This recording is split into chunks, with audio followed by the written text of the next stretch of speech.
నమస్తే. కథా శీర్షిక కెరటం. రచన గన్నవరపు నరసింహమూర్తి గారు. చదువుతున్నది రాధిక.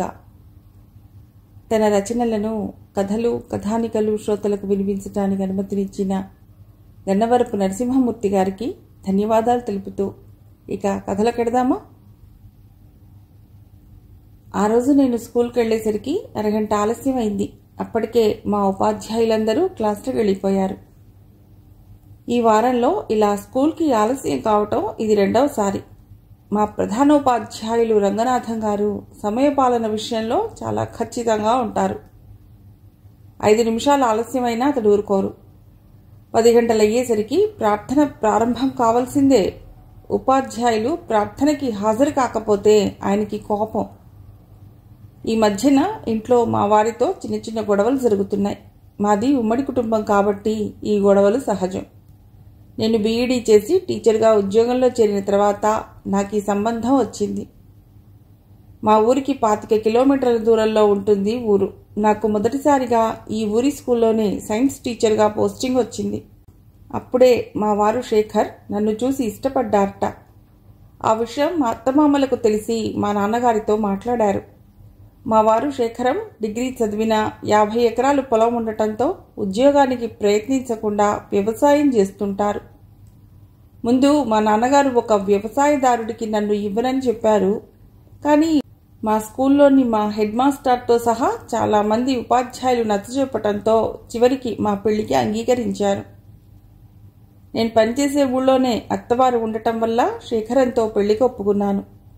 మా మామగారు నారాయణ ఈ గ్రామంలో మోతుబరి రైతు. అతడికి ఊళ్ళోనే కాదు చుట్టుపక్కల గ్రామాల్లో కూడా మంచి పేరు లేదు. అయినా డబ్బుంది కాబట్టి అతడికెవ్వరూ ఎదురు చెప్పరు. ఇక మా అత్తగారైతే చెప్పనక్కర్లేదు. అనుక్షణం అందరి మీద పెత్తనం జలాయిస్తుంటుంది. మా అత్తవారింట్లో అత్తమామలతో పాటు మరిది రాఘవ, ఆడపడుచు రాధ ఉంటారు. ఈరోజు టిఫిన్ ఆలస్యం అవటం వల్ల మా అత్తగారు నా మీద కేకలేశారు. నేను కూడా ఆవిడతో గొడవ పెట్టుకున్నాను. మొదట్లో నేను మెత్తగా ఉండటం వల్ల ఆవిడ దాన్ని అడ్వాంటేజ్గా తీసుకుని పైచేయి సాధిస్తుండేది. ఈ మధ్యన ఆవిడ సాధింపులు మరీ ఎక్కువైపోతుండటంతో భరించలేక ఎదురు తిరగవలసి వస్తోంది. స్కూల్లోకి వెళ్లేసరికి బయటంతా నిర్మానుష్యంగా ఉంది. అప్పటికే మొదటి పీరియడ్ మొదలైపోయింది. అందరు ఉపాధ్యాయులు పాఠాలు చెప్పడంలో నిమగ్నమైపోవటంతో లోపలంతా నిశ్శబ్దంగా ఉంది. నేను వెంటనే స్టాఫ్ రూమ్కి వెళ్ళి అటెండెన్స్లో సంతకం చేసి పరుగున నా క్లాస్ వైపు వెళ్ళాను. నేను మొదటి పీరియడ్ 9వ తరగతి వాళ్లకు ఫిజికల్ సైన్స్ చెప్పాలి. నేను తరగతి గదిలోకి వెళ్ళేసరికి పిల్లలందరూ కబుర్లు చెప్పుకుంటూ కనిపించారు. నన్ను చూడగానే వాళ్ళంతా నిశ్శబ్దం అయిపోయారు. నేను వాళ్ళకి వెంటనే పాఠం మొదలెట్టాను. ఆ రోజు నాకు 4 పీరియడ్లు వరుసగా ఉండటంతో లంచ్ వరకు సులోచనని కలవడం కుదరలేదు. సులోచన నా సహాధ్యాయే కాక స్నేహితురాలు కూడా. ఇద్దరం కలిసి చదువుకున్నాం. నేను స్టాఫ్ రూమ్లోకి వెళ్లేసరికి సులోచన నా కోసం ఎదురు చూస్తూ కనిపించింది. ప్రతిరోజు మేమిద్దరం దూరంగా ఉన్న చెట్టు కింద టేబుల్ వేసుకుని క్యారేజీలోని భోజనాలు కబుర్లు చెప్పుకుంటూ తింటూ ఉంటాం. ఈరోజు కూడా ఆలస్యమైంది సులోచన. హెడ్ మాస్టర్ గారు కోపడ్డారా అని దాన్ని అడిగాను. లేదు, ఈరోజు అతడు కూడా ఆలస్యంగా వచ్చారు. వాళ్ళ అమ్మాయిని స్టేషన్కి దిగబెట్టారట. ఆలస్యమైంది. ఈరోజు ఇక్కడే తినేద్దాం అంటూ క్యారేజీని ఓపెన్ చేసింది. ఎప్పుడూ చిరునవ్వుతో ప్రశాంతంగా ఉండే సులోచన మొహం ఈరోజు సీరియస్గా ఉండటంతో ఆశ్చర్యపోతూ నేను క్యారేజీ తెరిచాను. సులోచన అన్యమనస్కంగా భోజనం చేస్తుంటే నాకేమీ అర్థం కాక నేను కూడా మౌనంగానే భోజనాన్ని ముగించి వెళ్ళవటంతో క్లాస్లోకి వెళ్ళిపోయాను. సాయంత్రం స్కూల్ వదలగానే ఇద్దరం బయట కలుసుకున్నాం. స్కూల్కి ఊరు 2 కిలోమీటర్ల దూరం ఉంటుంది. రోజు మేమిద్దరం నడుచుకుంటూ ఇళ్లకు వెళతాం. సులోచన, ఈరోజు నువ్వు అదోలా ఉన్నావు, కారణం ఏమిటి అని అడిగాను. అది కొద్దిసేపు మౌనం దాల్చి, రాత్రి నువ్వు వాట్సాప్ చూసావా అని అడిగింది. లేదు, ఈ మధ్యన పని ఎక్కువైపోయి సెల్ ఫోన్ చుట్టం లేదు. ఏదైనా విశేషమా అని అడిగాను. అంటే ఆ విషయం నీ వరకు రాలేదన్నమాట అంది సాలోచనగా. ఏ విషయం? నీకు ఇలా చెప్పాలో అర్థం కావటం లేదు మాధురి. నిన్న రాత్రి నుండి నీ న్యూడ్ వీడియో ఒకటి వాట్సాప్లో వైరల్ అవుతుంది. హిందీ టీచర్ జయంతి మేడం నాకు ఫోన్ చేసి చెప్తే అప్పుడు నేను చూసి చాలా ఆశ్చర్యపోయాను. నీకు ఆ విషయం తెలిసి స్కూల్కి రావనుకున్నాను, కానీ నువ్వు స్కూల్కి రావటంతో ఆశ్చర్యపోయాను. సెల్ ఫోన్లోని వీడియోని చూపిస్తూ చెప్పింది. సులోచన చెప్పిన విషయం విని నేను నిర్ఘాంతపోయాను. నా న్యూడ్ వీడియో వైరల్ అవ్వటం అన్న వార్త నన్ను ఉక్కిరి బిక్కిరి చేయసాగింది. వెంటనే నేను సెల్ ఓపెన్ చేసి దాన్ని చూశాను. నిజమే, ఆ వీడియోలో ఆడ మగ నగ్నంగా ఉన్నారు. అందులో స్త్రీ ముఖం నాదే. మాధురి, గాబరా పడకు, ఎవరో ఆకతాయిలు నీ ముఖాన్ని మార్ఫింగ్ చేసి ఉండవచ్చు. వెంటనే పోలీసులకు కంప్లైంట్ ఇవ్వు అంది. అది సరే, ఈ విషయం అందరికీ తెలిస్తే ఎంబరాజింగ్గా ఉంటుంది. ఎంతమందికి మనం జవాబు చెప్పగలం చెప్పు? మా అత్తవారింట్లో అందరూ మూర్ఖులు, ఆవేశపరులు, అనవసరంగా పెద్ద యాగి చేస్తారు అన్నాను సులోచనతో. ఎవరు చేశారంటావు? నీకు కాలేజీలో చదువుతున్నప్పుడు ఎవరైనా శత్రువులు ఉండేవారా? నీ వెంటబడి ప్రేమించానని ఎవడైనా వేధించేవాడా?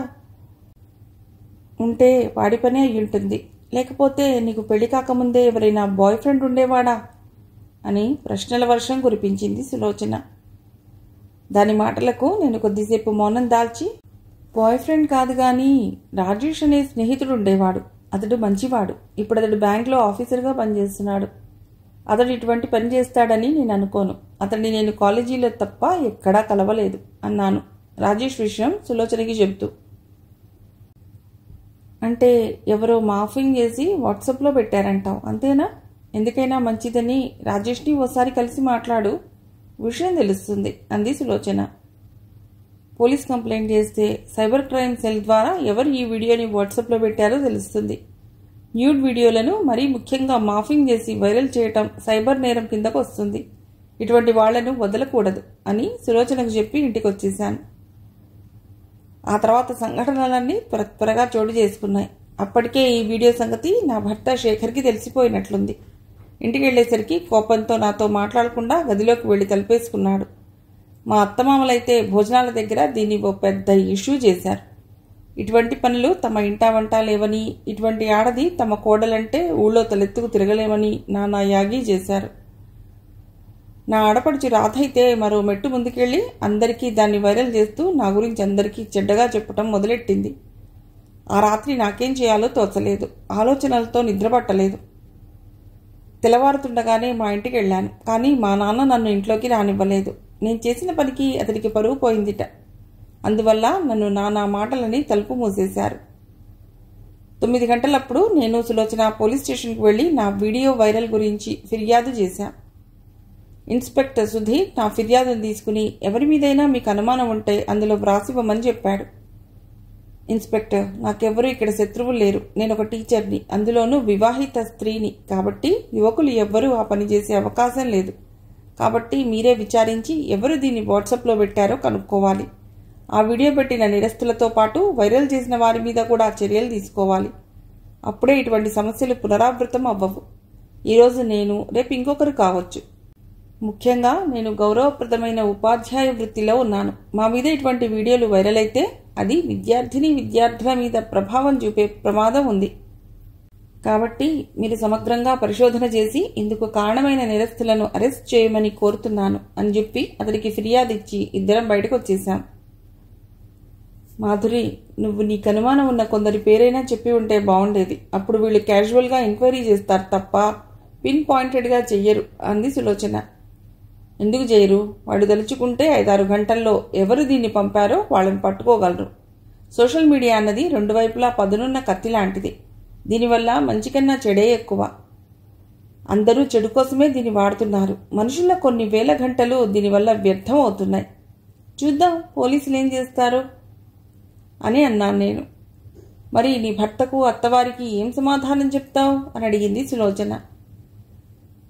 ఈ సమాజం పురుషపక్షపాతి. స్త్రీకి ఇక్కడ విలువ లేదు. స్త్రీని అంగడి బొమ్మగా చూసే సమాజం మనది.